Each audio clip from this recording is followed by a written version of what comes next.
Siamo con Carlo Emanuele Pepe, direttore generale dell'ARPA del Veneto. Parliamo un po' di questa realtà che ormai ha compiuto 20 anni, ma il 2014 com'è andata? Come vi state muovendo anche alla luce di questa spending review che viene richiesta? Beh, diciamo che è stato un anno molto importante. Io sono abituato a dire che in questi quasi 4 anni abbiamo pedalato in salita in mezzo alle ortiche, nel senso che i finanziamenti sono sempre minori. Abbiamo trovato una situazione 4 anni fa un po' difficile, diciamo così, con un numero di debiti assolutamente importante, cosa che non ci ha distolto da quelle che sono le nostre attività.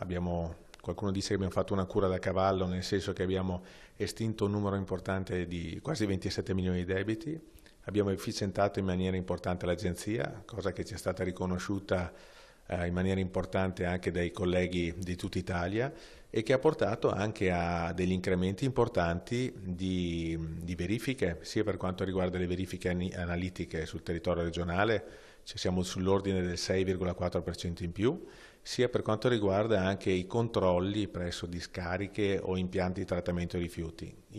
Siamo anche qui il 10% di più, con quasi 175 dipendenti in meno in 4 anni. Attualmente siamo leggermente sopra le 1000 unità, ripeto, con tutte quelle che sono le attività che noi svolgiamo quotidianamente per quanto riguarda il controllo dell'aria, dei suoli o delle acque. Questo per quanto riguarda il 2014, nel 2015 che programmi ci sono, quali sono le prospettive? Beh, c'è una prospettiva importantissima, direi, perché dopo 20 anni che sono nate le agenzie regionali per l'ambiente, proprio quest'anno è passato alla Camera all'unanimità quello che è un progetto per dare una sorta di tagliando, un ammodernamento di tutto il sistema delle agenzie italiane. Quindi questo sta per passare al Senato e darà un contributo importantissimo per andare a uniformare tutti quelli che sono i tipi di controlli che vengono fatti in tutte le varie regioni.